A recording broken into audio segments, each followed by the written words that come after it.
Katoliko po kaming solido.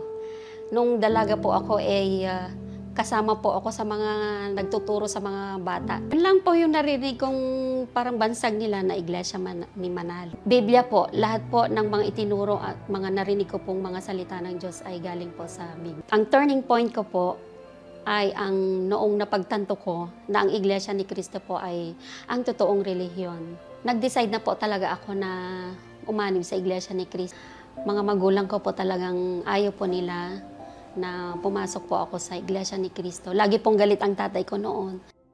Overwhelming at talagang naramdaman ko po yung pagpapala ng Ama.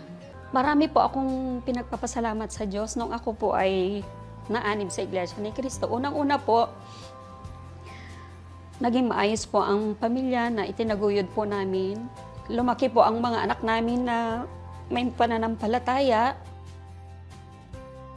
2013 po, naakay ko po yung nanay ko at napabautismuhan ko po siya. Iglesia ni Cristo na rin po ang nanay ko ngayon.